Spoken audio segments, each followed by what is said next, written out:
Studies suggest that putting your hands on someone's hips can reduce the level of fear you experience by 69%. So just know that you can fight off axe murderers with a good Macarena.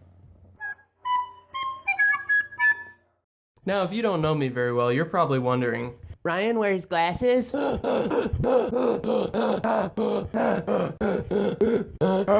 Yeah, I do.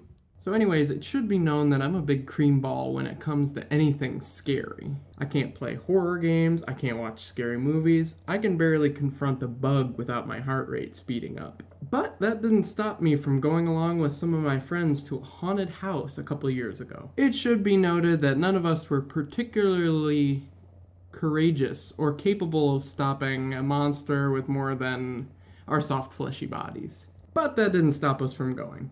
I was second to walk into this big spooky house right behind a friend of mine, and because of how dark it was, all of us were pretty close together. We were like a fresh ham sandwich of fear to anyone looking for a nice snack. As we went through the house, it got progressively spookier and progressively darker, harder to see each other.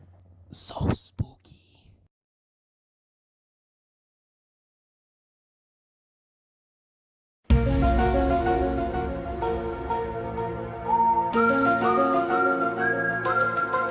And as a result, I got more antsy-pantsy as we walked through the house. But, big plastic spiders and some spooky scenes on either side of us, it's not that bad. I wasn't too worried. I honestly, I took it like a champion. I was brave. And so, all of us just kept walking along. It's not that spooky.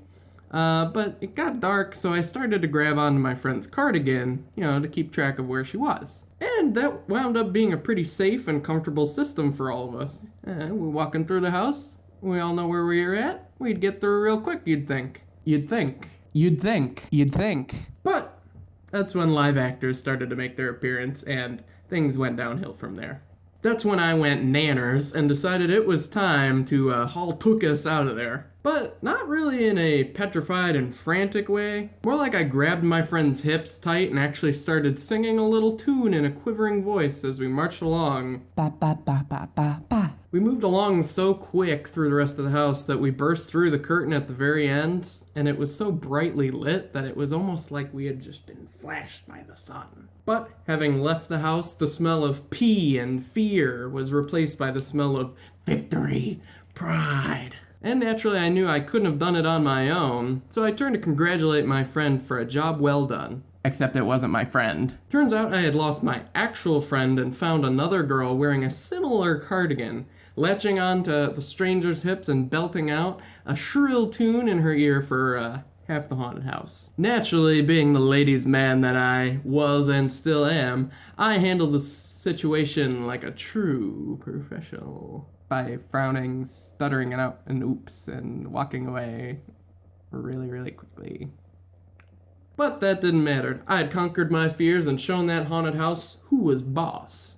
What you can learn from this spooky story is that even when you're being chased by ghouls, goblins, and rapist murderers, the scariest thing of all is talking to girls.